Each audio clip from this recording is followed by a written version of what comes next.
लोकाभिरामं रणरङ्गधीरं राजीवनेत्रं रघुवंशनाथं कारुण्यरूपं करुणाकरं तं श्रीरामचन्द्रं शरणं प्रपद्ये। मनोजवं मारुततुल्यवेगं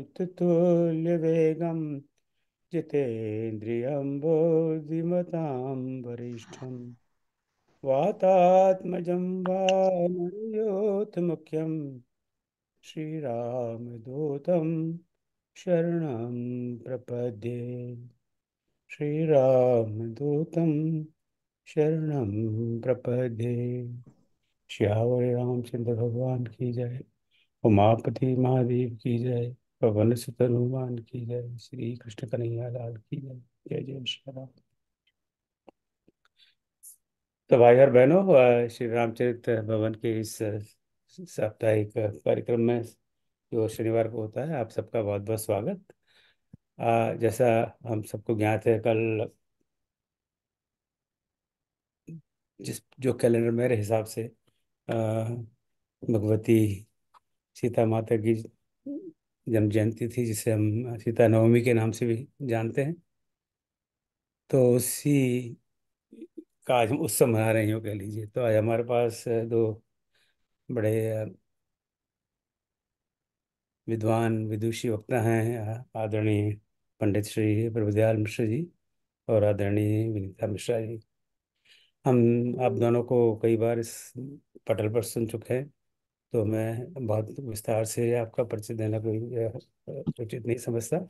बस एक संक्षिप्त में परिचय दे दूँ। मिश्र जी से मेरा परिचय काफी पुराना है। मुझे याद नहीं आ रहा कि कैसे परिचय हाँ, हुआ, मुझे पंद्रह कैसे बीस ध्यान वर्ष है। हो गए होंगे। कितने, हाँ, 10 तो। 15 से तो ऊपर हैं, 15 और 20 के बीच में। तो यहाँ पर एक यूएस में एक वेव्स की कॉन्फ्रेंस थी, वो वेद की कॉन तो उसका शायद आपने मुझे जानकारी भेजी थी, ऐसा कुछ था। हालांकि मैं उसमें जा नहीं पाया था, पर तब से हमारा लगातार संपर्क है। और जो भी छोटा मोटा काम हमसे प्रभु ने करवाया है, उसमें मिश्र जी की बहुत बड़ी भूमिका रही है। हर काम में इनकी बड़ी सहायता रही। सलाह मशवरा हमेशा मैं इनका इनसे लेता रहा, और बड़ी दया से इन्होंने हमारा मार्गदर्शन किया। और अभी भी जब भी कोई संकट आता है तो मैं इनके पास पहुंचता हूँ कि मेरा मार्गदर्शन कर रहे हैं। और ये बिल्कुल एक सही सही और असली गुरु की बात ही मेरा मार्गदर्शन करते हैं।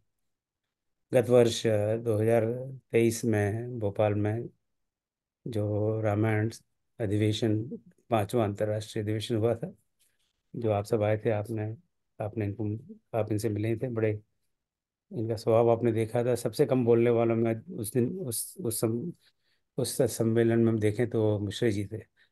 बिल्कुल इन्होंने स्वयं ने कहा था कि अ, घाटू श्याम की तरह बिल्कुल ऑब्जर्व कर रहे थे कि क्या हो रहा है इसमें। और अंत में थोड़ा सा जो हुआ उसका हमें संक्षिप्त में बताया।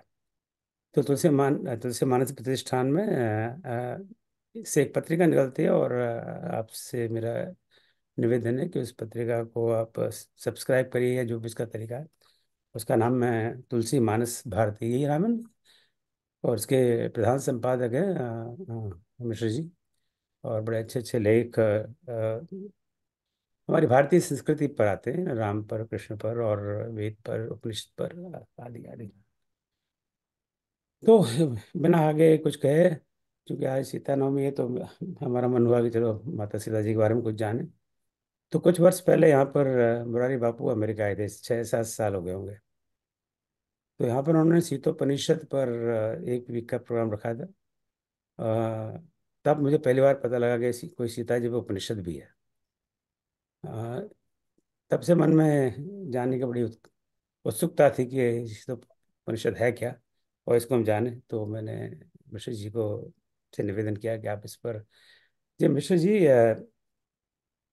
भोपाल में महर्षि अगस्त्य वैदिक संस्थान नाम के अध्यक्ष हैं, और वेदों का, उपनिषदों का के बड़े ज्ञानी हैं। तो उनके उपनिषद के बारे में तो मुझे और मिश्र जी के अलावा कोई दिखाई नहीं दे रहा। तो इन्हें मैं आमंत्रित किया, तो इन्होंने एज यूजल काइंडली एग्रीड। फिर मैं बनिया आदमी हूँ, थोड़ा मेरे मन में लालसा होगी कि चलो शीतोपनिषद के बारे में तो सुनते हैं, थोड़ा उपनिषद के बारे में तो जाना कि उपनिषद है क्या भला। हम सुनते रहते हैं कि वेदों में ये लिखा है, शास्त्रों में लिखा है, उपनिषद में लिखा है, पर है उपनिषद क्या है मुझे तो नहीं पता क्या है। तो फिर मैंने थोड़ा सा अपना और लालसा प्रकट की कि आप जरा हमें थोड़ा सा इसका भी ज्ञान दें कि उपनिषद क्या है, थोड़ा जस्ट जनरल। हालांकि उपनिषद पे चर्चा करा जाए तो उसमें ही महीनों महीनों लग जाएंगे, पर थोड़ा संक्षेप में हमें बताएं कि उपनिषद क्या है। तो आपको मैं आमंत्रित करता हूँ आदरणीय मिश्र जी को, और हम इनसे ज्ञान अर्जित करते हैं। जय श्री राम, बहुत बहुत स्वागत है आपका मिश्र जी। श्री राम, श्री राम, श्री राम। जनक सुता जग जननी जानकी, अतिशय प्रिय करुणा निधान की। ताके युगपद कमल मनाऊं, जासु कृपा निर्मल मति पाऊं। जासु कृपा निर्मल मति पाऊं।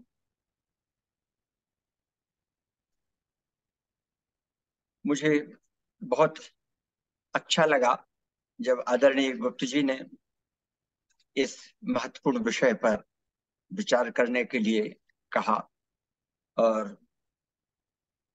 पहले ही आपने कहा तो तुरंत दूसरी सांस में ही मैंने आपको कहा कि हाँ, ये तो सब भगवत इच्छा है, और इसमें ऐसा अवसर भगवान के स्मरण का मिले तो सौभाग्य का ही सूचक है। फिर दूसरी बार भी आपसे बात हुई तो आपने कहा उपनिषद का संदर्भ है, शीतो उपनिषद का संदर्भ है, तो उपनिषदों के संबंध में सामान्यतया भी कुछ चर्चा हो जाए, कुछ इसमें विचार करें। बत, यह विषय भी बहुत महत्वपूर्ण है, और इस पर मैं विचार जो किया, कुछ आप कह रहे हैं क्या? इस पर हमने जो विचार किया, और इस बीच में जितना भी सोच सका हूँ, विचार बना है, मैं कोशिशें करता हूँ कि उसे एक क्रमबद्ध और तारतम्य, उचित तारतम्य में आपके सामने प्रस्तुत करूं। हमारा इस पर लिखना रहा है वेदों पर। इस सबके लिए वेद, इस किताब को लिखा था हमने करीब 2000 में, और 2004 में अंग्रेजी में दी होली वेदास फॉर ऑल। फिर ये 2000 के आसपास ही वेद की कविता भी लिखी थी। और फिर ईशावास्योपनिषद पर भी एक किताब लिखी थी, ईश्वर का घर संसार आदि आदि। तो इसमें विचार करता रहा हूँ, और लगातार ये हमारा चिंतन इस दिशा में होता रहा।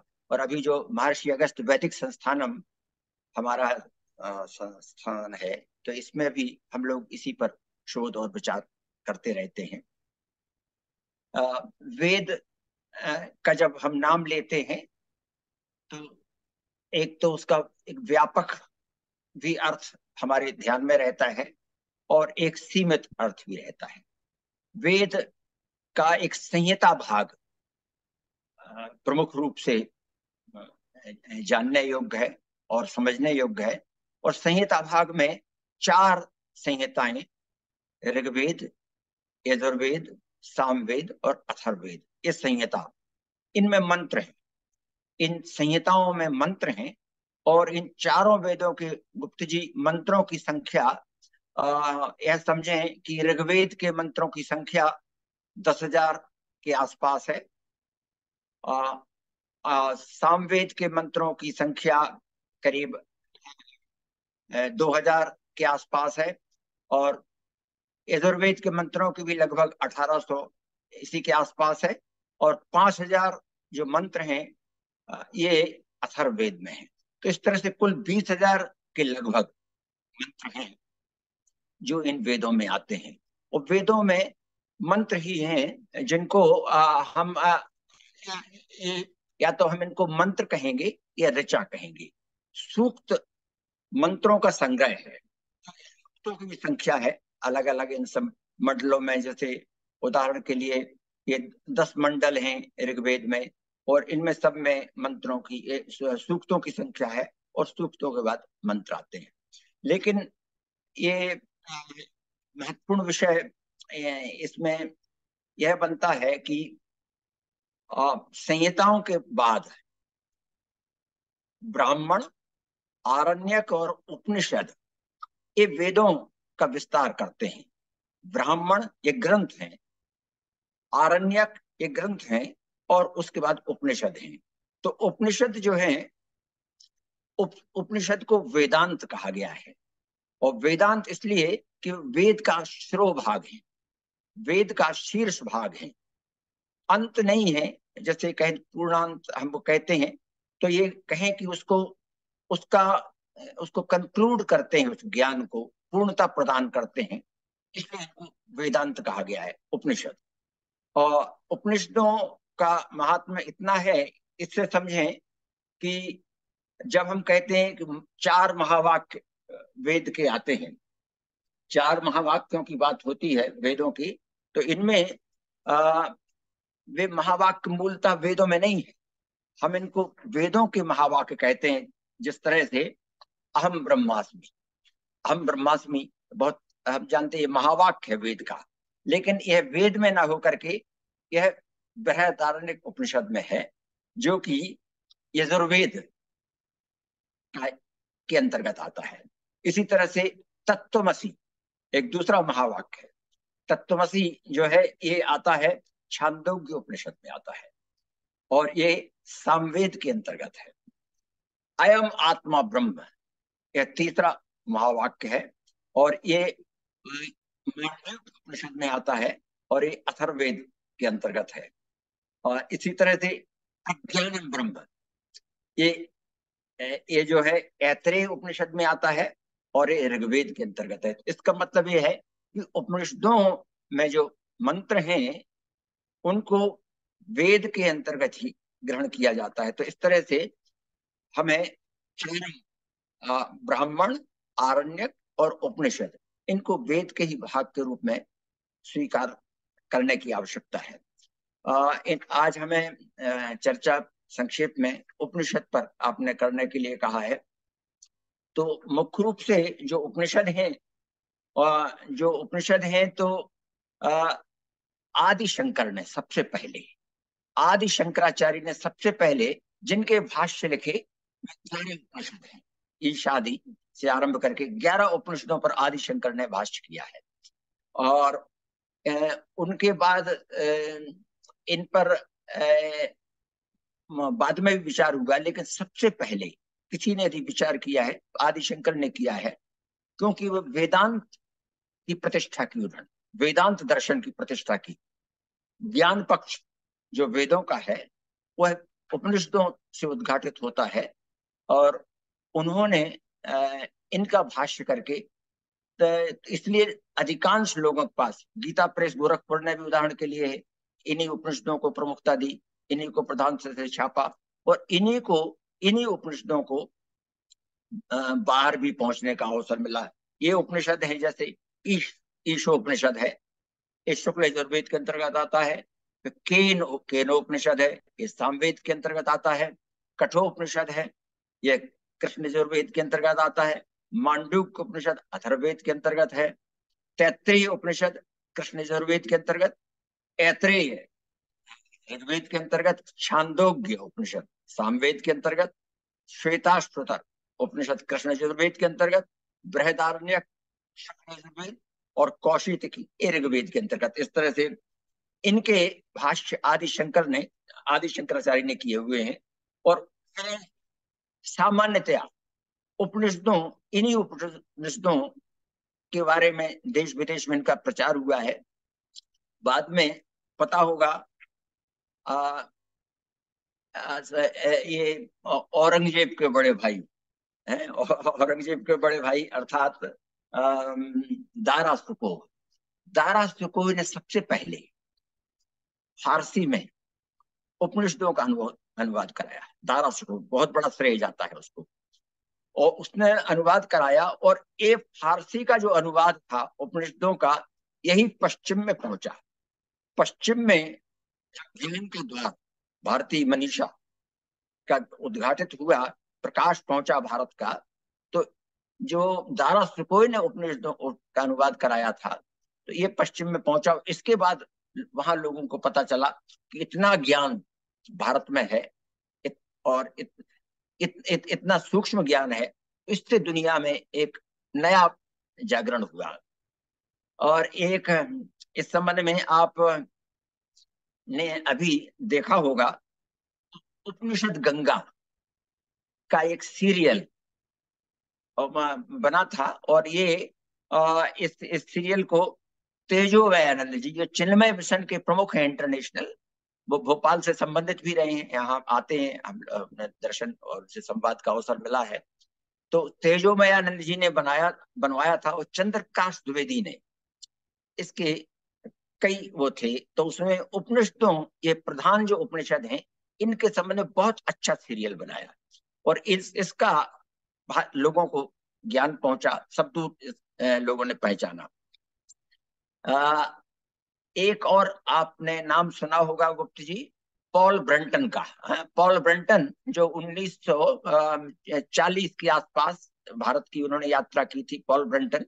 और वहां यहाँ पर वो दक्षिण में जो अपने महाराज जी थे, वहां उन्होंने यात्रा की थी। तो उन्होंने बहुत कुछ प्रभावित किया पश्चिम को, और उनके आधार पर पश्चिम में सर्च इन सीक्रेट इंडिया एक किताब लिखी थी महात्माओं से मिलकर के। और उसमें एक किताब उनकी हमारे पढ़ने में उधर 1970 के आसपास आई थी।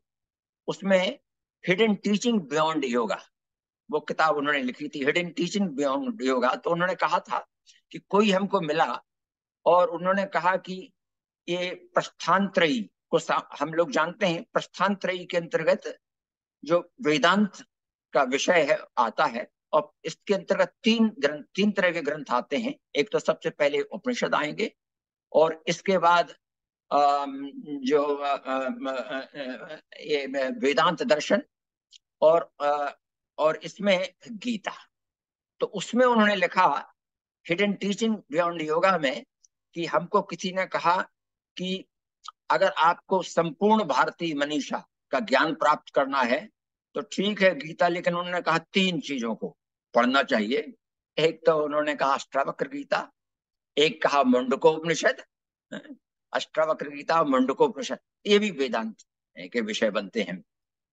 ये अब प्रश्न ये उठता है, अब संक्षिप्त में हम समझते हैं इसको लेकर के। एक किताब हमने लिखी थी गुप्त जी 2000 कब 2000 के पहले लिखी थी। इसका नाम मैत्रेयी है। ये इस किताब को हमने लिखा था, बृहदारण्यक उपनिषद पर आधारित है थी। बड़ा प्यारे उपनिषदों में कथाएं हैं। इसमें उदाहरण के लिए बृहदारण्यक उपनिषद में गार्गी, मैत्रेयी, याज्ञवल्क्य, इनके कथानक हैं।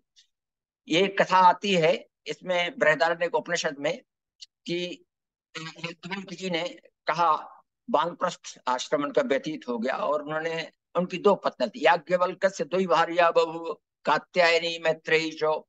याज्ञवल्क्य की 2 पत्नी थी, कात्यायनी और मैत्रेयी। उन्होंने कहा कि अब हमारा मन हो रहा है कि अब संन्यास ले लें, संन्यास ग्रहण करें, और बहुत समय हो गया, तो हम चाहते हैं कि हमारी जो संपत्ति है आप दोनों में बांट देते हैं। दोनों पत्नियों, उन्होंने कहा गार्गी और मैत्रेयी में। तो उन्होंने कहा कात्यायनी का, तो उन्होंने कात्यायनी ने कहा कि ठीक है, जैसी आपकी आज्ञा है हम स्वीकार करते हैं। लेकिन मैत्रेयी, इनका हमने इसमें कहा है गार्गी और मैत्रेयी एक ही थी, और विश्वविद्यालय प्रकाशन से छपी थी, भारत सरकार के उसमें मंत्रालय में भी पहुंची, उस पर चर्चा काफी रही। तो ये इन्होंने कहा, गार्गी ने पूछा मैत्रेयी ने कि ये बताइए कि यदि हम आपकी संपत्ति ले लेंगे तो इससे हमको क्या ब्रह्म ज्ञान प्राप्त हो जाएगा, क्या हमको आत्मज्ञान प्राप्त हो जाएगा, क्या हमको अमृत मिल जाएगा? तो याज्ञवल्क्य जी ने कहा कि देवी, तुम सारे संसार की संपत्ति की भी स्वामिनी बन जाओ, तब भी तुम्हें आत्मज्ञान प्राप्त नहीं हो सकता, अमृत तो प्राप्त नहीं हो सकता। तब उन्होंने कहा, एनाहम अमृतस्याम तेना हम किम कुर्याम, जिससे मुझे अमृतत्व तो नहीं मिलेगा उसका मैं क्या करूंगी। तो हमारे हिस्से की संपत्ति भी कात्यायनी को आप दे दीजिए, और हमको तो वह उपदेश करिए, वह ज्ञान दीजिए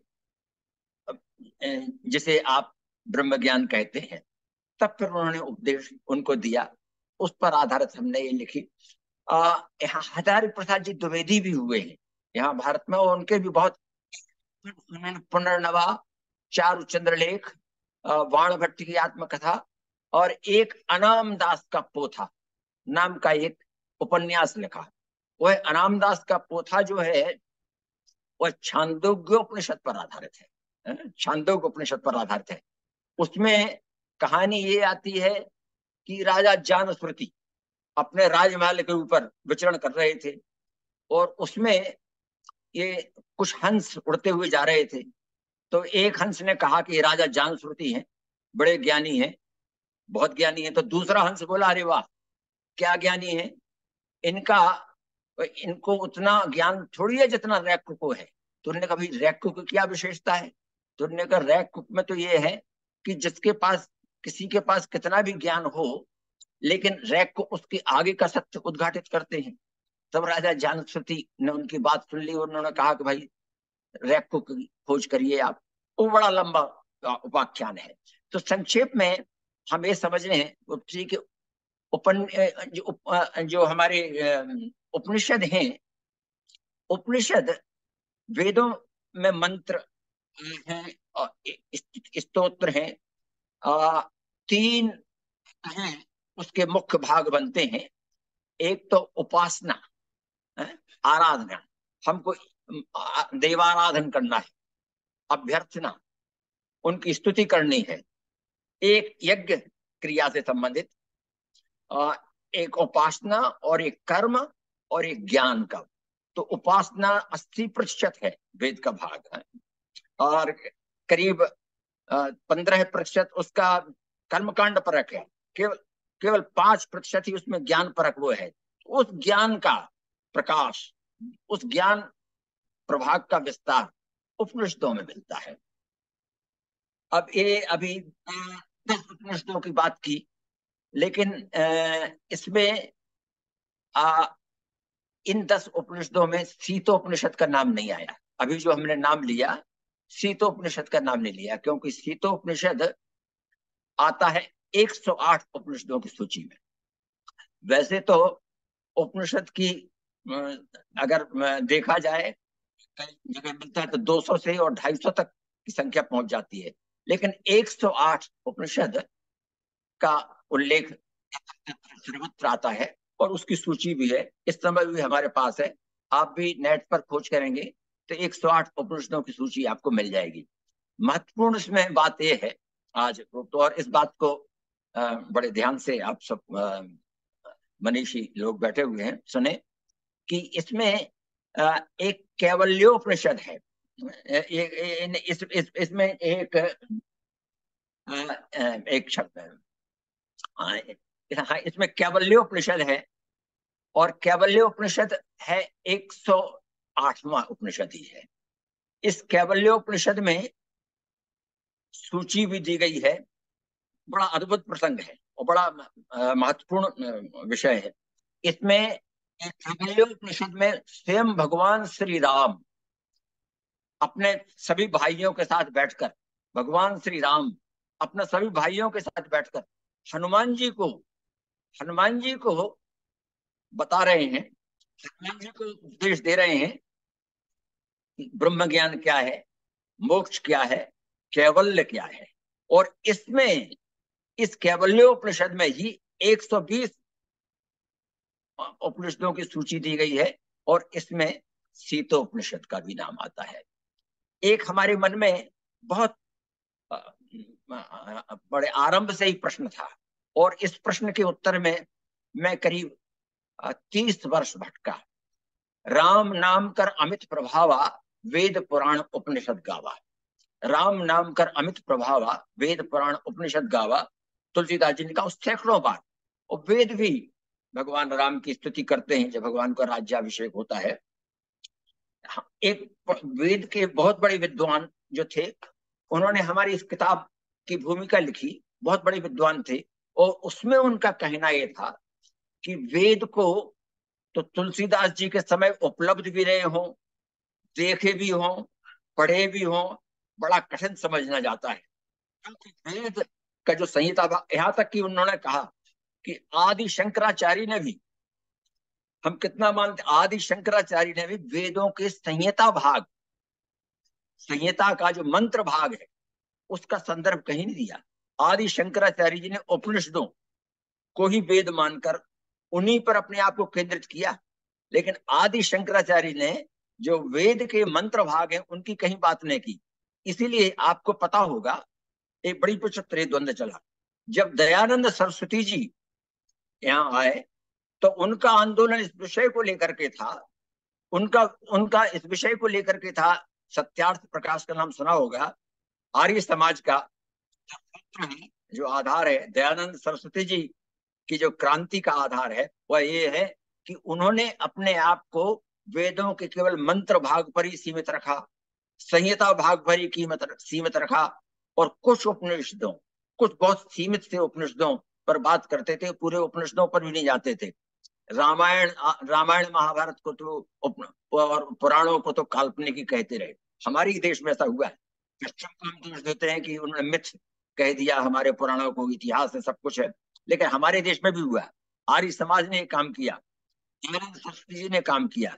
तो ये, तो उसमें आ, हमारे मन में प्रश्न था, जो मैं कह रहा कि ऋग्वेद हमने पढ़ा, यजुर्वेद, सामवेद, अथर्ववेद मूल संहिता भाग में नहीं है उनके संदर्भ।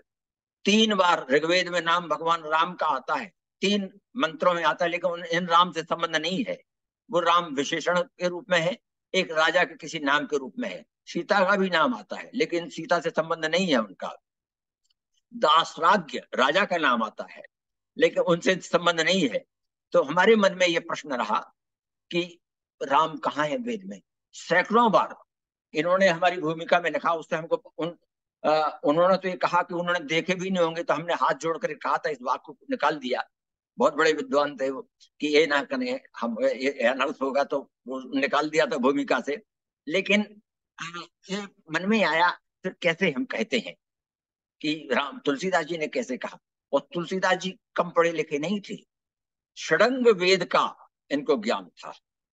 षडंग वेद का मतलब ये होता है, वेद के जो 6 अंग हैं, वेद के जो 6 अंग हैं, जिसमें शिक्षा, कल्प, व्याकरण, निरुक्त, छंद और ज्योतिष, 6 अंग। षडंग वेद का ज्ञान था उनको, सभी ज्ञान था, संपूर्ण ज्ञान था। तो तुलसीदास जी ने कहीं कोई त्रुटि नहीं की, कर ही नहीं सकते त्रुटि। तब फिर जब हमारे ध्यान में आया, 108 उपनिषदों की सूची में गुप्ता जी, जब श्री राम तापनीय उपनिषद, श्री राम पूर्व तापनीय उपनिषद, श्री राम उत्तर तापनीय उपनिषद, जब उसमें हमको ये देखने को मिले, उपनिषद ये मिले, तो हमारा ऐसा हो गया कि जीवन का भारी संताप दूर हो गया। और इसमें पहले ये कितनी सीमा तक लोग अपने आप को संकुचित करके रख छोड़ते हैं। तो आज अब हम शीतोपनिषद पर आए जाते हैं। ये सब बात इतनी हुई, इसके लिए हमने अपनी तैयारी भी की हुई है, तो इसमें से मैं कुछ पढ़ करके और कुछ कह करके सुनाता हूँ। ये जो रामचरितमानस में उन्होंने भगवान तुलसीदास जी ने आरंभ किया इसका, उद्भव स्थिति संहार कारणीम क्लेशहारणीम सर्व श्रेयस्करीम सीताम न तो हम राम वल्लभाम। जब उन्होंने कहा ये, तो ये कहाँ से आया उनके पास, ये तुलसीदास जी कहाँ से आया। तो ये आप जब देखेंगे, शीतोपनिषद में जाएंगे, तो शीतोपनिषद में बिल्कुल वही वर्बेटम लगभग आ जाता है। तुलसीदास जी ने नकल तो नहीं की है, लेकिन ये उसमें से आ जाता है। तो ये, और जब ये भी प्रश्न उठता है, हम सामान्यतः वाल्मीकि के आधार पर चलें और दूसरी रामायण के आधार पर चलें, तो सीता को तो हम लक्ष्मी जी का अवतार मान के चलते हैं। लेकिन जब तुलसीदास जी ने अपनी स्तुति में उद्भव स्थिति संहार कारणीम क्लेशारणीम सर्वश्रेयस्त्रीम सीताम न तुम राम बल्लभाम कहा, और जब बालकांड में उस समय कहते हैं जब कश्यप अदिति महातप की ना, उस समय जब सीता जी जो आई उनके महाशक्ति के रूप में, तो उनका वर्णन उन्होंने किया, भ्रुकुटी विलास जात जग हुई राम बाम सीता सोई। वो सीता उनके साथ आई हुई थी। और वाल्मीकि जी भी जब वंदना करते हैं, जब राम लक्ष्मण सीता उनके आश्रम में पहुंचते हैं, तब उसमें वो कहते हैं, जो श्रुति सेतु पालक राम तुम जगदीश माया जानकी, जो सृजति जग पालक जग पालक पालक हरति रुख पाए कृपा निधान की। उसमें भी उन्होंने ये कहा। तो इन सब जो संदर्भ हैं उनके, ये इनका तुलसीदास जी ने सब कुछ अध्ययन किया था। और वाल्मीकि जी ने तो इतना ही कहा है, सीताया चरितम महत्। उसकी स्थापना में हमने राम का कहा है, सीता का कहा, इसमें चरित्र दिया है, पौलस्त्य रावण का। तीन उन्होंने कहा हमारे मुख्य पात्र हैं वाल्मीकि जी के अनुसार, राम है, पौलस्त्य रावण है, और सीताया, सीता का भी हमने महान चरित्र में लिया हुआ है। तो इसमें फिर जो सीता का जो अध्यात्म स्वरूप है, अध्यात्म की महत्ता है, और कहें कि जो सर्वशक्तिमत्ता उनकी है, तो वो कहाँ से प्रकट होती है। तो कुछ अध्यात्म रामायण में इसमें संदर्भ आते हैं, लेकिन सबसे जो उसका महत्वपूर्ण विषय है, और कहें तुलसीदास जी की प्रेरणा का आधार है, क्योंकि इस युग में रामानंद जी महाराज ने जन्म ले लिया था 13वीं सदी में। और रामानंद जी जिनसे राम जो वैष्णव परंपरा आरंभ हुई, तो उस समय उनके समय ये अगस्त संहिता और राम से संबंधित जो और उपनिषदों पर विचार और मंथन आरंभ हो गया था। तो इसमें जो सीतोपनिषद आरंभ होता है, और इसका आख्यान तो बहुत छोटा सा है, और सीता की महत्ता का ही वर्णन है। आख्यान इसमें होता है कि प्रजापति ब्रह्मा देवताओं को बताते हैं, और देवताओं को आरंभ करके सीता जी के परिचय से ही आरंभ करते हैं। मूल प्रकृति रूपत्वात् सा सीता प्रकृति स्मृता, मूल प्रकृति रूपत्वात् सा सीता प्रकृति स्मृता। सीता मूल प्रकृति है, मूल प्रकृति है सीता। अब आप देखें इसमें भगवत गीता में 7वें अध्याय में भगवान ने 2 प्रकार की प्रकृति बताई है, परा और अपरा। पहले उन्होंने अपरा प्रकृति की बात की, जो परा नहीं है। वो अपरा प्रकृति में कहा है अष्टधा प्रकृति है, भूमि रापो अनलो वायु खम मनो बुद्धि रेवचो अहंकार इतियम में भिन्ना प्रकृति अष्टधा। हे अर्जुन, मेरी अष्टधा जो प्रकृति है उसमें कौन है? 5 तत्व, भूमि भूमि जल अग्नि वायु आकाश मन बुद्धि और अहंकार, ये 8, ये अपरा तत्व है। तो ये कह रहे हैं, लेकिन भगवान कहते हैं अप्रेयम इतस्त्वन्या में पराम, लेकिन इनके अपर मेरी परा प्रकृति, मेरी परा प्रकृति को भी समझो। वो कौन है परा प्रकृति? जीव भूता महाबाहो एदम धारिते जगत, जीव भूता महावायु महावेदम धारिते जगत। इस जगत का संधारण करने वाली जीव भूता वो है परा प्रकृति है। तो इसमें जो बता रहे हैं सीतोपनिषद में, वही परा प्रकृति सीता है। सीता उसी परा प्रकृति के रूप में है। प्रणव प्रकृति रूपत्वात् सा सीता प्रकृति रुच्यते, सीता इति त्रिवर्णात्मा साक्षात माया भवेत्, साक्षात माया है। मम माया दुर्त्या, इसमें भगवान ने कहा है गीता में भी, मम माया दुर्त्या, मेरी माया कठिन है। सीता इति त्रिवर्णात्मा साक्षात माया भवेत्, विष्णु प्रपंच बीजम च माया इंकार उच्यते। अब इसमें इन सब का बड़े विस्तार से विचार इसमें आता है। सा, ई, ता, इन सब वर्णों का इसमें बड़े विस्तार से बचा आता है। सीता इति त्रिवर्णात्मा साक्षात माया भवेत, विष्णु प्रपंच बीजम च माया इंकार उच्यते, सकारा सत्य ममृतम प्राप्ति सोमश्च कीर्त्यते, तथा तकार तारक्षम्या च प्रस्तर स्मृतः, ईकार रूपिणी सोमा अमृत अमृत वायव मोक्ति चाभरणम अलंकृता महामाया अव्यक्त रूपिणी व्यक्ता व्यक्ता व्यक्त अव्यक्त रूपिणी व्यक्ता भवती। जो अव्यक्त है वह व्यक्त करके आती है। अब यह जो है यह जो दर्शन है, ये दर्शन शैव दर्शन में इसका बड़ा विस्तार मिलता है। शैव दर्शन में शिव और शक्ति, इस पर विचार बहुत हुआ है। और उसमें आदि शंकर की यदि हम सौंदर्य लहरी पढ़ें तो उसमें सौंदर्य लहरी में आता शिवा शक्त्या युक्तो यदि भवति शक्ता प्रभवतुम न चेदेवं देवो खलुड कुशला स्पंदतुमपि अतस्त्वम् आराध्यम विधिहर विरंचादिभिर्वै प्रणंतुम स्तोतुम कथम कृति पुण्या प्रभवति। वो कहते हैं सौंदर्य लहरी में आदि शंकर कि शव में शक्ति की ई लगा दें यदि हम तो शिव हो जाते हैं।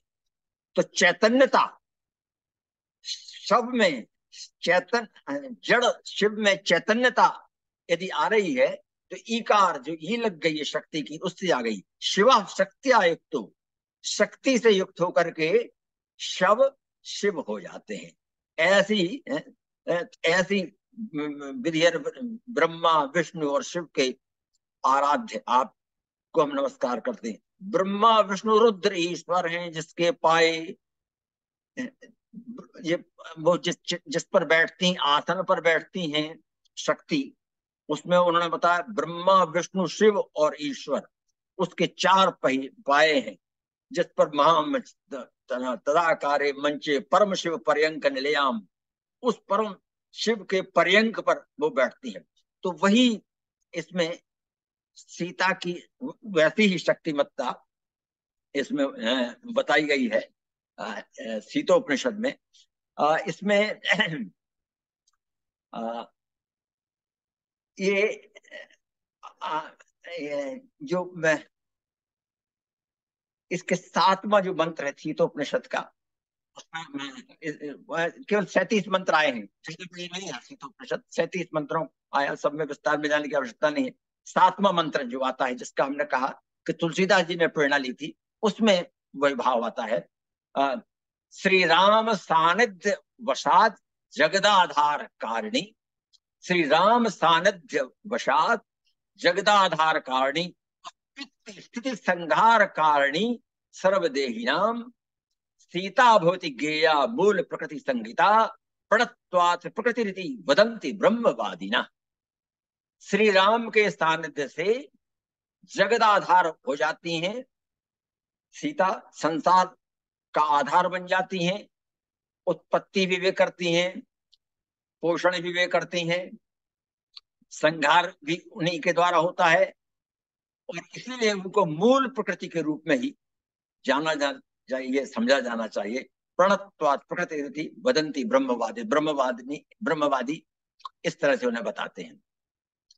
और इसमें एक और बड़ी बात कही है कि ये बड़ा महत्वपूर्ण विषय है, और जो विषय आपने बाद में हमको दे दिया था कि ये सीता जो है, सीता के वेदांग इतिहास और पुराण में व्यापकत्व, वो ये कहा है, सीतोपनिषद ये कहता है चाहे आप वेद पढ़ लीजिए चाहे उपवेद पढ़ लीजिए। उपवेद जानते हैं गुट्ठी, चार मूल वेद के 4 उपवेद भी हैं, धनुर्वेद, संगीत का, वास्तु और स्वास्थ्य का। तो ये चारों ये वेद आते हैं। और वेदांग जो हमने कहे हैं 6 वेदांग आते हैं। तो इतिहास रामायण और महाभारत, और पुराण तो 18 पुराण हम जानते ही हैं। तो इसमें सीतोपनिषद कहता है कि सभी वेदांग उपवेद पुराण और इतिहास में सीता ही है सर्वत्र।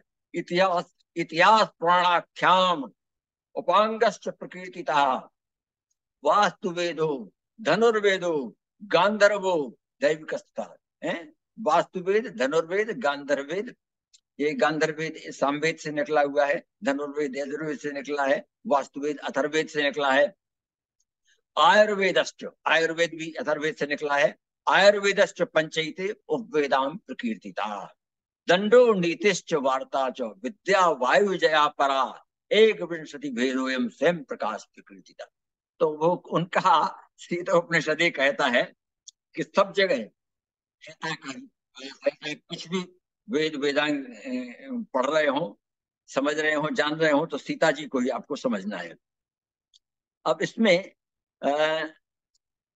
एक एक और उल्लेख, इसका संदर्भ, उसके बाद फिर बस संक्षेप में और कंक्लूड कर दूंगा मुझे लगता है।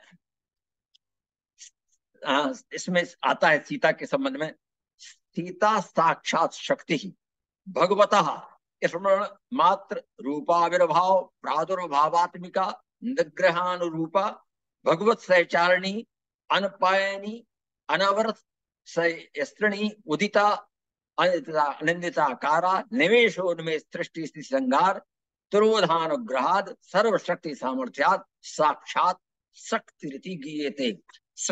साक्षात शक्ति ही है ये, उनको इसी रूप में हमको समझना है। इन्होंने एक इस संबंध में हमारे यहाँ धर्म सम्राट करपात्री जी हुए हैं, उनको धर्म के सम्राट ही कहा गया है, क्योंकि इन्होंने जो हमारा सनातन धर्म है और इसके संबंध में बहुत कार्य किया है। और जितने भी आज शंकराचार्य हैं सब उनके व्याख्या पर आधारित चलते हैं। इसमें उन्होंने अपने एक किताब में लिखा है, बड़े उनकी राजराजेश्वरी त्रिपुर सुंदरी ग्रंथ में लिखा है, हे चिन्मयी, हे सदानंद घन स्वरूप माँ, हे निर्विशेष सविशेष स्वरूप, हे निर्गुण सगुण निराकार साकार स्वरूप माँ, तुम्ही तो कृष्ण की रासेश्वरी नित्य कुंजेश्वरी राधा रानी हो माँ, तुम्ही परम ब्रह्म महेशी साक्षात परम विद्या स्वरूपिणी हो, और तुम्ही प्रत्येक चैतन्य और ब्रह्म स्वरूपा भी हो, तुम्ही दश महाविद्या तथा अनंत उपविद्या स्वरूपा हो। ये हमारा जो ये शक्ति और ये कहें, ये जिस तरह से शिव और शक्ति एक हो जाते हैं, उनमें उनमें भेद नहीं दिखाई देता है, तो वह अभिन्नता का ही बोध है। अब इसमें आदिशंकर का, और हमको एक याद आता है सौंदर्य लहरी का, ये इस अर्थ में इनको कह सकते हैं। मैं इसे कंक्लूड करता हूँ इस पर जाकर के। ये दो संदर्भ रामचरितमानस के यहाँ देना हमको आवश्यक लगते हैं, दो संदर्भ देना बहुत प्यारे लगते हैं। हम लोग पढ़ते हैं रामचरितमानस में यह सीता का यह विराटत्व, सीता की यह परा प्रकृति की क्षमता का प्रकटीकरण कहाँ होता है। तुलसीदास जी ने दो स्थानों पर ऐसा हमारे समझ में आता है। एक तो जब बारात आई है, वहां पर भगवान राम की दशरथ जी लेकर के आए हैं, उस समय सीता जी ने अपना वैभव प्रकट किया। रामचरितमानस में सीता जी ने उस समय अपना वैभव प्रकट किया है। जानी सी बारातपुर आई कछु निज महिमा प्रकट जनाई। याद आ रहा होगा रामायण प्रेमियों को। जानी सी बारातपुर आई कछु महिमा निज प्रकट जनाई, एकमात्र है स्थान है रामचरितमानस में जहां सीता जी ने अपने महिमा, अपने वैभव कैसे किया। सिद्धि बुलाई भूप पहुंचई कर्ण पठाई। बारात की पहुनाई करने के लिए उन्होंने कहा कि आप स्वागत सत्कार करिए। विभूति, सारी विभूतियों को उन्होंने भेज दिया वहां जाकर के। सिद्धि सब सी आयुष अकनी, और वो सभी सिद्धियां अष्ट सिद्धि नवनिधि, और वही अष्ट सिद्धि नवनिधि जो थी बस दूसरे संदर्भ में हनुमान जी के उसमें आता है। सब सिद्धि सीस अकनी गई जहां जनवास, लिए संपदा सकल सुख, सुरपुर भोग विलास। और उतना वैभव उन्होंने उत्पन्न किया, बरातियों को सुख प्रदान किया। और दूसरा अवसर वह है जब हनुमान जी को उन्होंने कहा, ये दाता असवर ज्ञान की माता। तो ये तो हनुमान चालीसा कहते ही है, लेकिन उन्होंने कहे थे, उन्होंने अजर अमर गुण निधि सुत हो। ऐसा आशीर्वाद ब्रह्मा नहीं दे पाए, विष्णु नहीं दे पाए, शंकर जी नहीं दे पाए, तपस्या कर करके मर गए, सब जा करके आकर वरदान चाहते रहे, लेकिन हनुमान जी को यह वरदान प्राप्त हुआ। एकमात्र किसी को यदि वरदान प्राप्त हुआ तो वह हनुमान जी को हुआ। और इसके आगे उन्होंने कह दिया, करही सदा रघुनायक छोहू। अब इससे बड़ा और क्या हो सकता है। तो अगर वरदान किसी को प्राप्त है, वरदान की कोई अर्थवत्ता बनती है, तो वो सीता जी के प्रदान वरदान और हनुमान जी के प्राप्त वरदान में बनती है। अजर अमर गुण हो। मैं समझता हूँ पर्याप्त समय हो गया है, और कोई ज्यादा बहुत कुछ थोड़ा सा ज्यादा भी हो गया है। अब मैं अपनी वाणी को विराम देता हूँ, और आप सबको बहुत बहुत धन्यवाद देता हूँ कि कुछ विचार करने और कहने का मुझे अवसर प्राप्त हुआ। श्री राम, जय राम, जय। बहुत धन्यवाद। हाँ, बहुत बढ़िया, बहुत बढ़िया। बहुत बहुत धन्यवाद आदरणीय पंडित श्री मिश्र जी। आपने गागर में सागर की तरह वेदों से लेकर वेदांग और उपनिषद और सबकी चर्चा इतने संक्षेप में कर दी। मुझे लगता है इसके लिए कुछ अन्य सत्रों की आवश्यकता है, जब मैं थोड़ा सा विस्तार से इस बारे में जान सके। तो जब आपको समय होगा, और हम उस तरह का एक आयोजन करेंगे। अब हम आचार्य पंडित जी श्री मिश्र जी को धन्यवाद देते हुए आगे बढ़ते हैं, भोपाल से लखनऊ पहुंचते हैं, और आदरणीय विनीता मिश्रा जी को आमंत्रित करते हैं। आप सब विनीता मिश्रा जी से भलीभांति परिचित है। उनका स्नेह और आशीर्वाद हमेशा इस पटल पर बना रहता है। तो आज विनीता जी का जो चिंतन है, बड़ा गजब का चिंतन है। आपको पता लग जाएगा अभी, हाथ कंगन को आरती किया वाली कहावत है। इन्हों आज ये शक्ति का सत्वगुण रूप, तो शक्ति भी है और सत भी है। थोड़ा कॉन्ट्राडिक्टरी लग रहा है, पर अब पता लगता है कि शक्ति का सत्वगुण रूप सीता जी कैसे हैं। आज हम विनीता जी से सुनते हैं। जय श्री राम विनीता जी, आपका बहुत बहुत स्वागत। बहुत बहुत धन्यवाद ओम जी। और सबसे पहले आदरणीय प्रभु दयाल मिश्रा जी को मैं सादर प्रणाम करती हूँ। इतना विस्तृत आपका जो व्याख्यान था, आपने आपका अध्ययन, इतने सारे वेद और उपनिषद और सबकी चर्चा, इसको सुनने के बाद हम क्या बोलें। तो पहले तो हम सामान्य अवस्था को प्राप्त हो जाए तो शायद बोल पाएंगे, वरना तो अभी तो बहुत हालत खराब है मेरी। फिर भी प्रभु श्री राम के चरणों में शीश नवाते हुए और आप सभी को सिया राम में जानते और मानते हुए मैं सभी को प्रणाम करती हूँ, और भगवान से प्रार्थना करती हूँ कि जो भी थोड़ा बहुत, आपने तो इतना अध्ययन किया है, मैंने थोड़ा बहुत रामचरितमानस का ही अध्ययन किया है, और उसी के आधार पर जो भी समझ पाई हूँ उसको आज आप लोगों के सामने रखने का प्रयास करूंगी। तो सिया राम में सब जग जानी, करम जोड़ी जुग पाए। अभी बहुत सुंदर हम लोगों ने वेद और उसके आगे किस तरह से निरूपण किया गया राम का, और उसके आगे सीता का, हम लोगों ने बहुत सुंदर और बहुत गूढ़ गहन, इतना अध्ययन तो शायद कभी कर नहीं पाएंगे जो आपके सानिध्य में बैठकर कुछ मिनटों में हमने पा लिया। ये भी प्रभु की बहुत बड़ी कृपा है कि ऐसा प्रसाद हमें सीता नवमी के अवसर पर इस पटल पर प्राप्त हुआ है।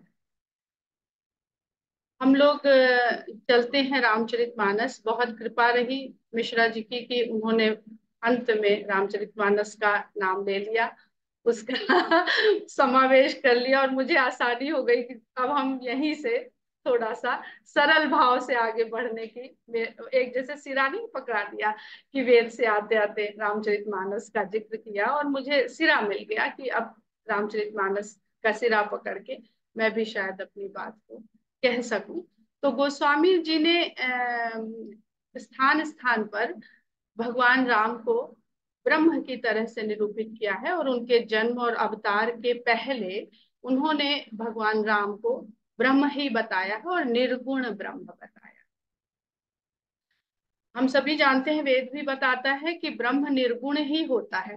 तो निर्गुण का अर्थ क्या होता है? निर्गुण का अर्थ ये नहीं होता है कि वो बिना गुण का है।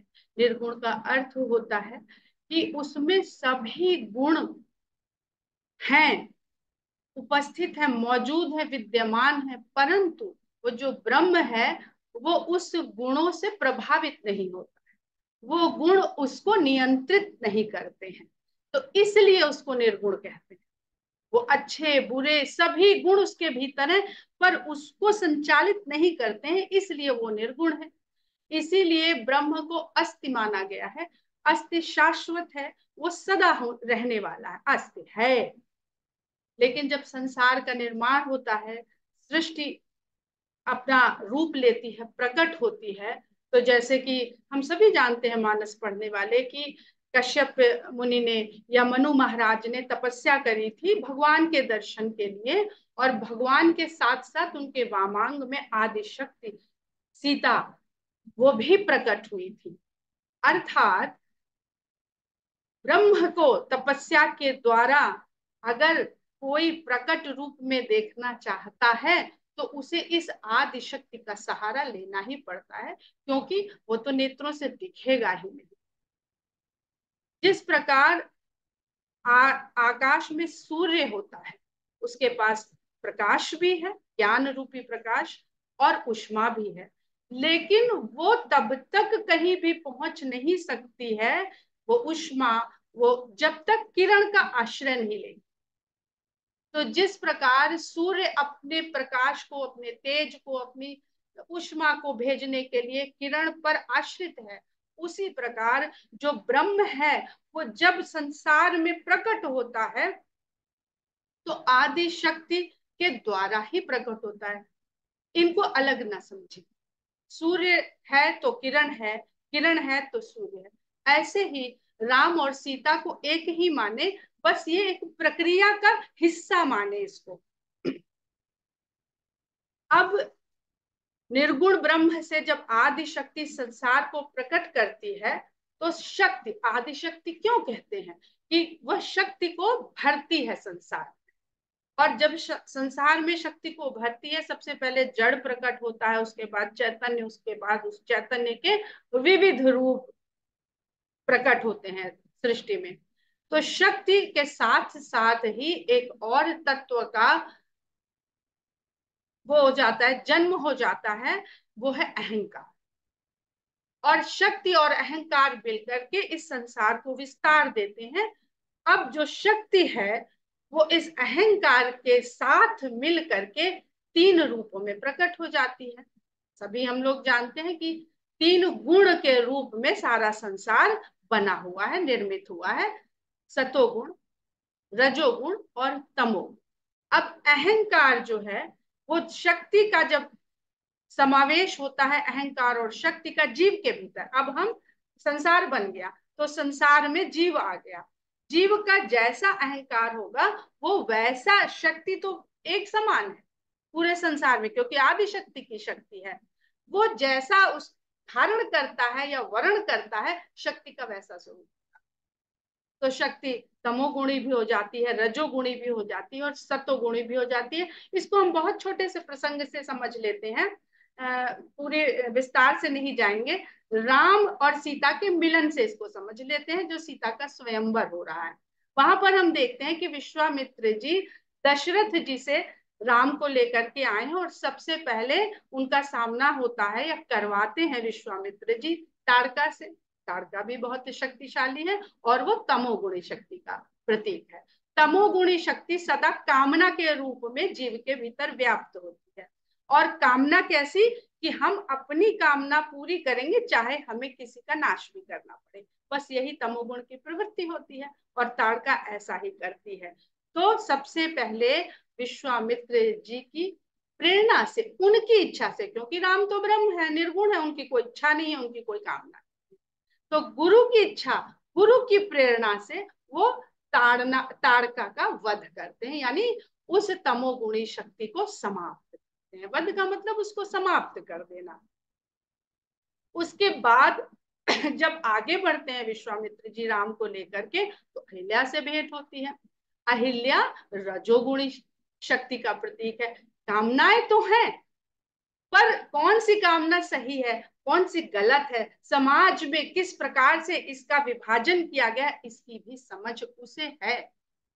तो जैसे तमोगुणी शक्ति कामना का प्रतीक बन जाती है, रजोगुणी शक्ति तृष्णा का प्रतीक बन जाती है, जो अहिल्या तृष्णा का प्रतीक है।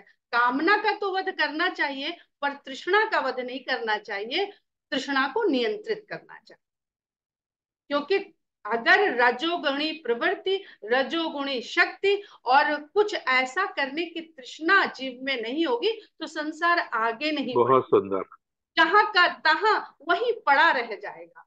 तो रजोगुणी जो शक्ति है वो अहिल्या है, राम उसका वध नहीं करते हैं, वो पश्चाताप में है और उसको वो नियंत्रित कर चुकी है अपने आप को, क्योंकि वो रजोगुणी प्रवृत्ति है, रजोगुणी शक्ति है। वो भले बुरे भेद को समझती है, बस नियंत्रण नहीं कर पाई। तो जब उसने समझ लिया कि मुझे नियंत्रित रहना है, तो राम ने उसके पश्चाताप को उसके उद्धार के रूप में संसार को चलाने के लिए उसको गौतम ऋषि के पास पुनः भेजा। इसके पश्चात ही जब व्यक्ति जीव अपने भीतर तमोगुणी शक्ति को समाप्त कर दे, रजोगुणी शक्ति को नियंत्रित कर ले, रजोगुणी शक्ति से संसार चलता है, तब ही वो सतोगुणी शक्ति के सम्मुख आने लायक हो। जब और राम अहंकार से परे हैं, क्यों परे हैं ये भी समझने का प्रयास करेंगे इतने ही समय में जितना भी संभव होगा। जब सतोगुणी शक्ति राम को देखती है जो अहंकार से परे है, तो सतोगुणी शक्ति को कोई वर्ण नहीं कर सकता। सतोगुणी शक्ति चुनती, किसको चुनती है? जो अहंकार से रहित है। तो सीता जी ने फुलवारी में राम को देख करके उनको चुना है। जब उन्होंने उनको चुना है, तब राम ने उनको प्राप्त करने के लिए धनुष भंग किया है। धनुष अहंकार का प्रतीक है। पहले भी हमने अहंकार की बात करी, जैसे ही अहंकार, जैसे हमने सतोगुणी तमोगुणी शक्ति को दो उदाहरणों से समझा, तो सिर्फ हम उदाहरण दे देते हैं अहंकार के। अहंकार भी तीन ही प्रकार का होता है, क्योंकि अहंकार नहीं होगा, अहम का भाव नहीं होगा, तो भी संसार नहीं चलेगा। पर इसको चलाने के लिए शक्ति की आवश्यकता है। तो कुंभकर्ण, रावण इत्यादि ये तमोगुणी अहंकार के प्रतीक हैं, और बाली, सुग्रीव ये रजोगुणी अहंकार के प्रतीक हैं, और शंकर भगवान सतोगुणी अहंकार के प्रतीक। सतोगुणी अहंकार जो अपनी इच्छा के लिए कोई कार्य नहीं करेगा, संसार के कल्याण के लिए। शंकर कल्याण कर, परमार्थ के लिए धनुष उठाएगा, लेकिन उस धनुष को उठाने के बाद कार्य समापन हो जाने के पश्चात उस धनुष का त्याग कर देगा। सतोगुण अहंकार का त्याग कर देना चाहिए, अन्यथा वो एक दिन आपको श्रेष्ठता के भाव से भर देगा कि मैं तो बड़ा परमार्थी हूँ, मैं तो सदा लोगों का कल्याण करता हूँ। इसलिए शंकर भगवान उस सतोगुणी रूपी अहंकार का त्याग करते हैं, और भगवान राम उस अहंकार को तोड़ देते हैं, समाप्त ही कर देते हैं। क्यों? क्योंकि वो निर्गुण है। निर्गुण के ही पास अहंकार का कोई बोध रहता ही नहीं। जब वो धनुष का भंजन करते हैं, तब सीता का वरण करते हैं। अब इस धनुष यज्ञ का जो आयोजन हुआ है, यहाँ पर हम देखते हैं कि राम सीता का तो मेल हो गया, लेकिन दो संबंधी भी बन जाते हैं, एक दशरथ और एक जनक। अब जनक जी को सीता, सतोगुणी शक्ति जो है वो जनक जी के यहाँ ही क्यों आई? क्योंकि जब शिव ने उस सतोगुणी अहंकार रूपी धनुष को त्यागा, तो उसको रखा कहाँ गया, पहुंचा कहाँ? वो जनक जी के पास। क्योंकि वो ऐसे राजा थे जिनकी अपनी लालसाएं, अभिलाषाएं नहीं थी। उन्होंने उस सतोगुणी धनुष को जब धरने के योग्य जनक जी बने, तो स्वमेव सीता उनके यहाँ पहुंच गई। जहां सतोगुणी अहंकार है वहां सीता पहुंची तो, लेकिन जनक जी ने अहम तत्व और मम तत्व दोनों को, उन्होंने क्यों ये प्रतिज्ञा करी कि धनुष टूटेगा तो मैं अपनी पुत्री उसको दूंगा, अर्थात अहम तत्व अहंकार का प्रतीक है। जब अहंकार टूट जाएगा तो मम तत्व मेरा, मैं टूट गया तो मेरा तुरंत छूट गया। जब अहम और मम तत्व दोनों जनक जी ने देखा, अहम तत्व टूट गया तो उन्होंने मेरी सीता नहीं, उन्होंने वो तेरी है तुझको अर्पण करता हूं, जो हम लोग रोज गाते हैं तेरा तुझको अर्पण, और वो सीता को राम को सौंप देते हैं। अब यहाँ पर हम दशरथ जी को देखते हैं, दशरथ और विदेह। दशरथ यानी ऐसा जीव जो अपनी 10 इंद्रियों को नियंत्रण में रख करके अपना जीवन यापन करता है रथ की भांति, लेकिन वो अहम और मम दोनों से भरा हुआ है। उसको राम मेरा पुत्र है। तब वाल्मीकि जी विश्वामित्र जी को वो देने से भी मना करते हैं। वशिष्ठ जी के समझाने के पश्चात उनका ये मोह छूटता है थोड़ी देर के लिए, और वो राम को लेकर के आते हैं। परंतु जब सीता और राम का स्वयंवर हो जाता है, विदेह जिनको देह का कोई बोध ही, तो देह का अपना समझने वाला व्यक्ति की हाँ मैं हूं, मेरी 5 कर्मेंद्रिया ज्ञानेन्द्रिया और मैं बढ़िया से अच्छे से जीवन यापन करता हूं, ऐसा व्यक्ति तब विदेह के सम्मुख आता है। और ये प्रतीक होता है कि देह के बोध से विदेह का बोध हो जाना, ये भी सीता और राम के मिलन को इस संसार में समझाता है। जितने भी राजा थे वो कोई भी धनुष को छू नहीं पाए थे, क्योंकि समस्या यही है, सतोगुणी शक्ति को जैसा व्यक्ति वर्ण कर लेगा वो उसको वैसा, इसलिए कोई उसको तोड़ नहीं पा रहे थे। क्योंकि हम देखते हैं अब राजा दशरथ की रानियों में देखते हैं तो कैकेयी रजोगुणी प्रवृत्ति है उनकी, लेकिन तमोगुणी मंथरा के सानिध्य में जब ये रजोगुणी शक्ति आती है तो तमोगुणी प्रभावी हो जाती है। इसलिए सीता न तो रजोगुणी के पास न तमोगुणी के पास रह ही नहीं सकती है। अब देखते हैं कि जब सीता का हरण होता है तो गोस्वामी जी लिखते हैं कि आप वास्तविक रूप को अग्नि में रख दीजिए और अपनी छाया को भेज दीजिए। सीता, अभी मिश्रा जी ने बहुत सुंदर बताया, तो सीता जो शक्ति है, सब कुछ है उसके पास, वो उपभोग करने वाला व्यक्ति यदि उसे हरण भी करना चाहेगा तो केवल उसकी माया ही पाएगा। वास्तविक सीता को वो कभी पा ही नहीं सकता, हरण तक नहीं कर सकता, वरण तो बहुत दूर की बात है। इसलिए वो यहाँ पर तात्पर्य यही है, रावण उस प्रकृति को, मूल प्रकृति बताया मिश्रा जी ने, उस मूल प्रकृति का हमें उपयोग करना है, क्योंकि हम अपना जीवन इसके बिना बिता नहीं सकते हैं। तो उपयोग करिए और कृतज्ञ रहिए उसके प्रति, ना कि उसका उपभोग करिए। जब भी उपभोग करने का आप प्रयास करेंगे तो भगवान की कृपा, नारद ने उपभोग करने का प्रयास किया तो भगवान ने उनसे उनका अहंकार छीनने के लिए कितना कुछ किया, और रावण ने अहंकार उनका उपभोग करने का प्रयास किया तो वो भगवान की शरण में नहीं था, वो अपनी प्रवृत्ति के कारण इसी तरह का कार्य करने को उद्यत रहता था। तो भगवान ने उसका भी कल्याण किया और उससे उसके अहंकार को दूर किया। हम भगवान राम और सीता माता को देखते हैं कि वन में विचरण कर रहे हैं। ये शब्द मुझे अभी कुछ दिन पहले ही बड़ा सुंदर लगा कि वन में विचरण कर रहे हैं राम और सीता, और ये वन भवन में भी है और जीवन में भी। हर व्यक्ति के जीवन में ये वन है, तो ये जो अहंकार है ये हम भवन में रहें तो भी रहेगा और हम वन में रहें, शूर्पणखा है, बहुत सारे ऐसे निशाचर हैं जिनको बताया गया है। तो यहाँ पर भगवान भवन में भी आपका कल्याण करेंगे सीता माता के साथ। जब वो राज दरबार में बैठते हैं, जिसको हम लोग स्वरूप कहते हैं, वहां भी वो सीता माता के साथ विराजमान है। और जब वो वन में जाते हैं वहां भी वो सीता माता के साथ भी जाते हैं। और इसके अलावा एक और बहुत सुंदर बात इसमें समझ में आती है, उसको हम लोग फिर कभी चर्चा करेंगे। समय भी मुझे लगता है हो गया है। तो थोड़ा सा और यहाँ पर बस ये कहते हैं कि अगर जीव को अपने जीवन में विश्राम चाहिए, जीव को अपने जीवन में वन जैसा कष्ट नहीं चाहिए, विश्राम चाहिए, तो उसे सदा इस अहंकार को त्यागने का काम करना चाहिए।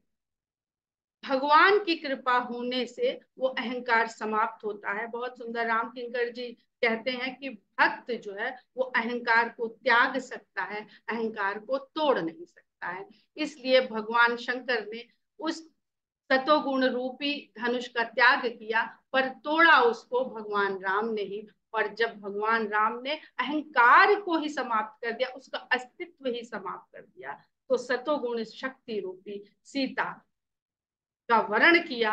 और इस प्रकार जो आदि शक्ति और परम ब्रह्म परमात्मा जिस प्रकार दर्शन दिए थे महाराज कश्यप को और महाराज मनु को, वो फिर से इस संसार का कल्याण करने के लिए, आगे जितनी भी कथाएं हैं, कभी अवसर होगा तो उनका भी जिक्र करेंगे, वो सब लीला है।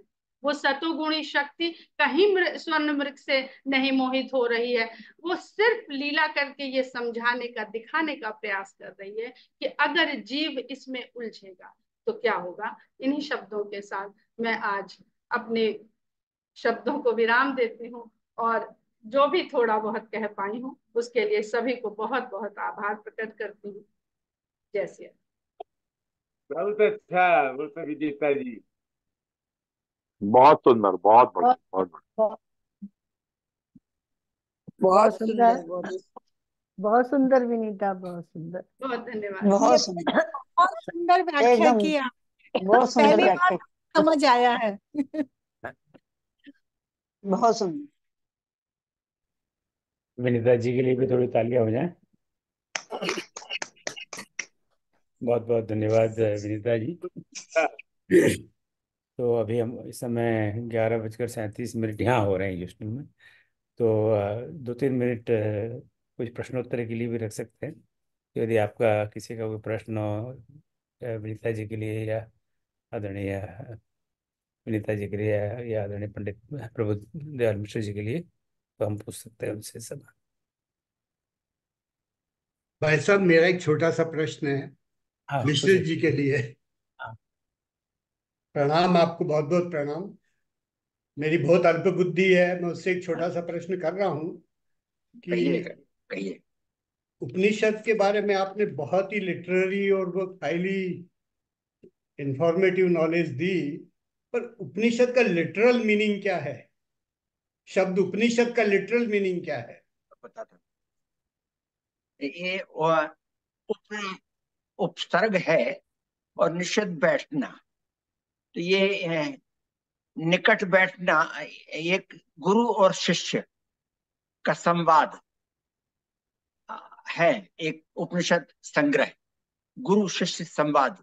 उसमें सभी, प्राय सभी उपनिषदों में यही है कि एक वक्ता है और श्रोता, जिज्ञासु श्रोता है, और उनको ही निकट बैठ करके कैसे समझा जा सकता है। तो गुरु का सानिध्य शिष्य के लिए बहुत आवश्यक है। हमारी जो ज्ञान परंपरा है भारत की, उसमें गुरु और शिष्य का नैकट्य और समर्पण, गीता में भी भगवान ने कहा तम विद्या, उसको इसको जो समर्पण भाव जब तक नहीं होगा। और अर्जुन ने कहा शिष्यस्ते हम शादी माम तो हम प्रपन्नम। जब भगवान अर्जुन ने भगवान कृष्ण के सामने समर्पण किया, तब दूसरे अध्याय से भगवान ने अपना उपदेश उनको प्रदान किया। और ज्ञान के संबंध में भगवान ने कहा कि ज्ञान प्राप्त करने की टेक्निक ये है, परिप्रश्नेन सेवया उपदेक्षन्ति ते ज्ञानम ज्ञानिना तत्वदर्शिना तम विद्धि प्रणिपातेन परिप्रश्नेन सेवया। ज्ञान को प्रणिपात करता है शिष्य पहले, फिर परिप्रश्न करता है, पूछता है कि हाँ ये तो आपने महाराज जी कहा, फिर ये इसका क्या बनता है, इसका क्या बनता है। तम तम विद्या परिप्रश्नेन सेवया उपदेक्षन्ति ते ज्ञानम। जब इस तरह से कोई समर्पण भाव से प्रश्न करता है, तब फिर उसको ज्ञानिना तत्वदर्शिना, जो तत्वदर्शी हैं वो ज्ञान का उपदेश करते हैं। और बिल्कुल यही है इसमें तो संवाद शिष्य में और उनमें। जब ये जो मैंने उसका हमने बृहदारण्यक उपनिषद का कथानक बताया था, याज्ञवल्क्य जी और का मैत्रेयी जब बताते हैं उनको, तब उन्होंने कहा कि तुम मुझे बहुत प्रिय हो, बैठो हमारे निकट बैठो और मैं तुम्हें उपदेश देता हूँ। फिर उन्होंने वह उनको ज्ञान प्रदान किया जो अपने आप में बहुत विराट है और इतना ऐसा संपूर्ण है उसमें कि पढ़ते हुए उसे लगता है, इस किताब को पढ़ करके एक बहुत बड़े श्रेष्ठ उन्होंने कहा कि हमको तो ये लगा कि इसके आगे और कुछ पढ़ने की आवश्यकता नहीं है, और ये हमारे उसकी कुछ बात नहीं थी, उसी उपनिषद का ही दिया हुआ था। तो यह सबसे महत्वपूर्ण वो है। और जब उस गुरु और शिष्य में वह एकात्म भाव उत्पन्न हो जाता है, तब फिर वो जैसे जैसे जो हमारे यहाँ जो शक्तिपात की परंपरा होती है, तो शक्तिपात स्पर्श से भी होता है। गुरु ने आपके यहाँ चक्र पर हाथ रख दिया, माथे पर हाथ रख दिया, आंख पर रख दिया, स्वप्न में भी दीक्षा होती है, दृष्टि से भी दीक्षा होती है। तो ये संचार होता है ज्ञान का, तो निकट बैठना। Thank you sir. हम भी एक बात आपसे पूछना नहीं चाहते हैं, असल में वो नोट नहीं कर पाए। तो आपने जो वेदों के 4 महावाक्य बताए थे, उसमें से चौथा हम नहीं लिख पाए। और सीता में जो स ई त अ का आपने वो एक मंत्र बताया था, वो मुझे अगर बाद में भी आप मिल जाएगा तो वो ज्यादा उचित रहेगा। ठीक है। ये तो ये जो महावाक्य हैं, महावाक्य तीन तो हम लिख पाए थे, चौथा वो लिखने में चौथा सूत्र नहीं पाए। अहम ब्रह्मास्मि जी, तत्त्वमसि तत्त्वमसि प्रज्ञानम ब्रह्म अयम आत्मा ब्रह्म, प्रज्ञानम ब्रह्म अयम आत्मा ब्रह्म। धन्यवाद। ये इनका संदर्भ अगर आपको देखना हो तो संदर्भ भी बता देता हूं मैं। अहम ब्रह्मास्मि तो बृहदारण्यक का है, तत्त्वमसि छांदोग्य का है, अयम आत्मा ब्रह्म मांडूक्य का है, और प्रज्ञानम ब्रह्म ऐत्रेय का है। फिर एक इसके अलावा एक और भी आता है, एक सर्वम खल्लिदम ब्रह्म, ये छांदोग्य का है। छांदोग्य सर्वम खल्लिदम ब्रह्म, क्योंकि इसमें वो आपका भी जो विचार थे ना, बहुत वैचारिक और गहन, रामकिंकर जी उपाध्याय वाली उस परंपरा में जहाँ प्रतीकार थी, और ये जो विचारात्मक और बहुत शोधपूर्ण होता है, इसी तरह का विश्लेषण होता है। और जिस तरह से हम लोग सीमित संख्या में बैठे हुए हैं, तभी समझ पाते हैं। इसमें एक तो उन्होंने कहा सीता, तो एक तो ईम पर जोर दिया। ईम जो है प्रकृतिवाच्य है। ये पूरा हमारा, इसमें हमारी एक सामने समय नहीं रखे हुए हैं, अक्षमालोपनिषद है। इसमें आ से लेकर के तक सभी वर्णों का अम आम इम ईम उम उम, प्रत्येक जो वर्ण है वो बीज मंत्र है। और ये हमारा शोध हमने आरंभ किया था वह पीएचडी के लिए, बीजाक्षरों का पराभाषा वैज्ञानिक अनुशीलन। वो किसी तरह से 2 बार पीएचडी का रजिस्ट्रेशन हुआ, मेडिकल लिटरेचर में हुआ, लेकिन जो होना होता है सो होता है। लेकिन ये विषय था हमारा बीजाक्षरों का पराभाषा वैज्ञानिक अनुशीलन। तो उसमें यह जो ईम बहुत समय तक छाया रहा हमारे उसमें। ईम प्रकृतिवाच्य है। इम इम ये होता है अम आम इम इम, तो ईम प्रकृतिवाच्य। सीता का जो ईम है वो प्रकृतिवाच्य सा में जो आता है। और इसमें बड़े विस्तार से उन्होंने व्याख्या की हुई है।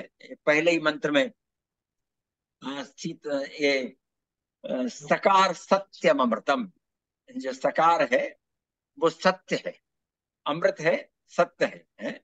और तकार तकारस्तारक क्षम्या, तकारस्तारक क्षम्या, जो रक्षण की शक्ति है उसमें, आरक्ष क्षम्या। तकार से आरक्षण की क्षमता आ रही है। और जो ई है वो प्रकृतिवाच्य है। इस तरह से संक्षेप में विष्णु प्रपंच बीजम जो माया माया ईंकार उच्चतम, ईम जो है बीज मंत्र। और क्लीम ह्रीम श्रीम ये में जो ये माया बीज इन सब में तीनों जो महत्वपूर्ण है, ह्रीम क्लीम श्रीम, ये तीनों में वो ईम जो लगता है वही प्रकृति का। अपने वक्तव्य में एक वाक्य मेरा छूट गया जो महत्वपूर्ण है, कहिए उसको ना, कहिए बोलना चाहते हैं कहिए जी जी। कि राम अस्ति है और सीता भवती है, जो संसार में होता है, इसीलिए संसार को भव सागर कहते हैं, क्योंकि राम अस्ति सदा वैसा ही रहता है और भवती सदा क्योंकि होता है, इसलिए वो सदा परिवर्तनशील रहता है। तो एक ये वाक्य भी मुझे थोड़ा ये बताना था। कभी अवसर हो तो आप हमको ये भेज दीजिए जो आपने कहा है, तो हमारी तुलसी मानस भारती के लिए भेज दीजिए। यहाँ तो उस समय भी आपने देखी होगी जी इसको, हमारे ईमेल से या आपके माध्यम से या ये होगा, या मैं भेज दूंगा। नंबर तो आप होगा पुराना, उसमें हमने सब रखे हुए थे, तो हमको अच्छा लगेगा। मैं जब आप बोल रही थी तो मेरे मन में आ रहा था कि ये हमारे मिले तो हम इसको छापेंगे मानस भारती। चलिए, बहुत बहुत धन्यवाद।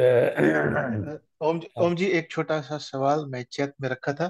पंडित जी, बहुत अद्भुत ज्ञान है आपका, सूरज बालादीन हॉलैंड से।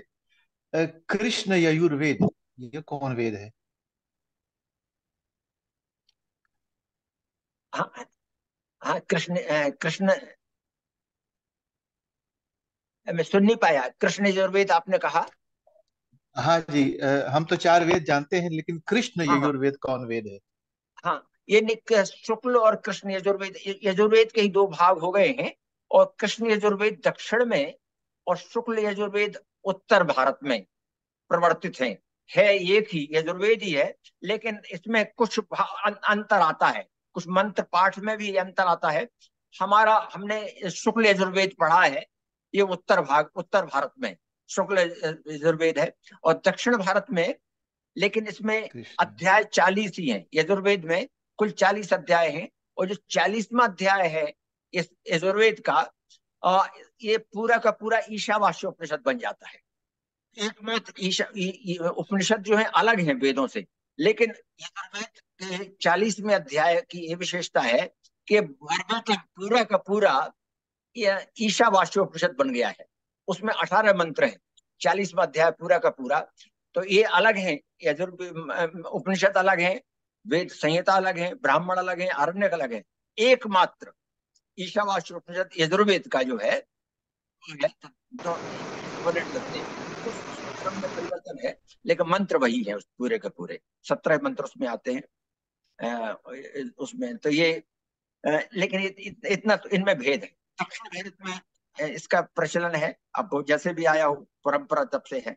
और उत्तर भारत में शुक्ल यजुर्वेद का कुछ मंत्रों में भी उसमें अंतर आता है, पाठ में भी अंतर आता है। जैसे इसमें कुछ अंतर आ जाता है, वो पाठ से भी स्मृति से भी, जो उधर पंडित रहे होंगे उच्चारण में भी अंतर आता है। जो भी कारण हो, शाखाएं भी हैं, हजारों शाखाएं कुछ लुप्त हो गई हैं, लेकिन ये दोनों मोटा भेद है। वेद एक ही, यजुर्वेद संख्या में एक ही है। उसके नामकरण कहें शुक्ल और कृष्ण के रूप में, इस तरह के दो तरह से जानते जी, हैं। बहुत धन्यवाद, बहुत धन्यवाद आपका। बहुत बहुत धन्यवाद। अपना समय भी होने आया, तो आज का यही समापन करें। मैं पहले समापन के पूर्व में आदरणीय पंडित प्रभुदयाल मिश्र जी का आभार प्रकट करता हूँ, और आदरणीय विनीता मिश्रा जी का आभार प्रकट करता हूँ। आपको पुनः दोबारा सुनेंगे, ऐसी हमारी अभिलाषा है। और जो भी आज हमारे श्रोतागण आए, उनका बहुत बहुत आभार। आप इतने गहन विषय पर सुनने के लिए पधारे, और पूरे समय यहाँ टिके रहे, मैदान छोड़कर भागे नहीं। ये बड़ी ये बताता है कि अभी भी हमारे समाज में कुछ लोग हैं जो वेद उपनिषद इसके बारे में जानना चाहते हैं। तो हमें भी आशा नहीं छोड़नी चाहिए। सब बहुत बहुत धन्यवाद। एक दो आगे के कार्यक्रमों की जानकारी दे दूं। जो रामायण क्लास में जो जुड़े हुए हैं आपको पता है इस समय हम लोग सुंदरकांड तक का अध्ययन हो चुका है, और उसका जो जो थर्ड एग्जाम था अरण्यकांड, किष्किंधा कांड और सुंदरकांड पर, तो उसकी आज लास्ट डेट है। तो सुबह मैंने चेक किया था, उस समय तक 99 लोग उस परीक्षा को दे चुके थे, 99 के फेर में पड़े हुए थे। अब और लोगों ने दे दी होगी, मुझे पता नहीं है, पिछले 2 घंटे मैंने चेक नहीं किया। तो अगर आप छूट गया वो एग्ज़ाम तो आज सोने के पहले उसको दे दीजिए। नहीं तो फिर आपको पता ही एग्ज़ाम नहीं देने के बाद में क्या होता है, मास्टर लोग शून्य नंबर ही देते हैं फिर। अ, तो अगले सप्ताह से फिर लंका कांड का अध्ययन आरंभ होगा। और अगले दो सप्ताह शनिवार बाद, जैसे हमने निर्णय किया था कि हर प्रथम शनिवार को हर महीने हम सुंदरकांड का पाठ ऑनलाइन करेंगे। तो जून के पाठ का कार्यक्रम बन चुका है, वो मैं आजकल में पोस्ट कर दूंगा। और उसके बाद में उनके संचालक, उसके लिए भी एक संचालक मंडल की का आयोजन किया है। तो कुछ ऐसा निर्णय किया कि हर महीने प्रथम शनिवार के अलावा हर महीने तृतीय मंगलवार को भी सुंदरकांड का पाठ करेंगे। तो वो सारी जानकारी मैं पोस्ट कर दूंगा, तो उस पर आप जरा ध्यान दें। एक ज़्यादा बहुत महत्वपूर्ण इस बार सुंदरकांड के पाठ में हम इसका ध्यान देंगे कि हम सही उच्चारण से सुंदरकांड का पाठ करें। तो इस विषय पे हमने 2-3 बार बात हो चुकी है। तो अगले शनिवार को फिर पुनः इस विषय पर बात करेंगे कि हम इनका रामचरितमानस का सही उच्चारण से कैसे पाठ करें। और गोल इज करेक्ट प्रोनाउंसिएशन, नहीं कि किस तरह से वो गाएं। वो अलग बात है, गाने गाने की कला अलग अलग कला है, पर कम से कम उच्चारण तो सही हो। तो उस पर अगले तो जो सुंदरकांड का पाठ करना है, मैं उससे कहूँ आगे आने वाले महीनों में उनसे मेरा विनम्र निवेदन है कि अगले शनिवार को अवश्य आएँ और पुनः इस पर ध्यान दें कि हम किस प्रकार की जनरली गलतियां करते हैं उच्चारण में, ताकि हम सही उच्चारण से पाठ कर सकें। बस इसके साथ ही मैं रुकता हूँ, और आप सबका बहुत बहुत आभार, बहुत बहुत धन्यवाद। जय श्री राम। गुप्ता जी, गुप्ता जी, जय श्री राम। एक निवेदन था, आपसे कुछ पूछना था मुझे। हाँ कहिए बजरंगी जी। अ, अगर क्रोध में आशीर्वाद दिया जाता है कि श्राप दिया जाता है? अब प्रश्न आप तो मुझे मेरा गलत हो गया है, लेकिन पूछ ले रहे हैं। जो जो जो उत्तर है जो क्विज में और एग्जाम में, वो रामचरितमानस के आधार पर ही है। आप उसको पढ़िए रामचरितमानस में पढ़ कि तो लिया था, लेकिन फिर भी गलत तो हो गया, इसलिए पूछ रहा हूँ। गुस्से में जो क्रोध में आशीर्वाद निकलता है मुंह से, कि नहीं नहीं, आप श्राप जो होता है, क्या होता है? आप मानस में पढ़िए अरे कि उसमें तो लिखा हुआ है, उसमें तो लिखा हुआ है, लेकिन वो मन में एक भ्रम सा बैठा हुआ था, तो मैं कहा चलो जो आपसे और विनीता मिश्रा जी हैं और शुक्ला जी हैं, सबसे पूछेंगे, देखते हैं क्या। में आशीर्वाद कहाँ हो सकता है? उस क्रोधात प्रश्न को भवति आप संमोहा, उस संमोहात प्रश्न को आप विष्णु। परीक्षा से मत क्रोध में जोड़िए। आशीर्वाद का प्रश्न नहीं उठता है। ये उसको क्रोध क्रोध में उसको परीक्षा से आप मत जोड़िए। आप कंफ्यूज कर रहे हैं। इसे परीक्षा, तो ये इंडिपेंडेंट प्रश्न हो सकता है, पर वो उस परीक्षा के प्रश्न से मत जोड़िए। आप उसके परीक्षा के प्रश्न से जोड़ रहे हैं। तो जो सागर जो चलो, इसका आज आज ये क्विज बंद हो जाएगा। अगले किसी सत्र में इस पे हम बात करते हैं ना, क्योंकि अभी कुछ लोगों का प्रश्न, इन्होंने प्रश्न का इसका उत्तर दिया नहीं है, तो अगली बार इस पे डिस्कस करते हैं। ठीक है, बहुत सुंदर। चलिए समापन करें। ठीक है, जय श्री राम। ॐ सर्वेषां स्वस्तिर्भवतु, सर्वेषां शान्तिर्भवतु, सर्वेषां पूर्णं भवतु, सर्वेषां मङ्गलं भवतु। ॐ सर्वे भवन्तु सुखिनः, सर्वे सन्तु निरामयाः, सर्वे भद्राणि पश्यन्तु, मा कश्चित् दुःखभाग् भवेत्। ॐ असतो मा सद्गमय, तमसो मा ज्योतिर्गमय, मृत्योर्मामृतं गमय। ओम शांति शांति शांति। जय श्री राम।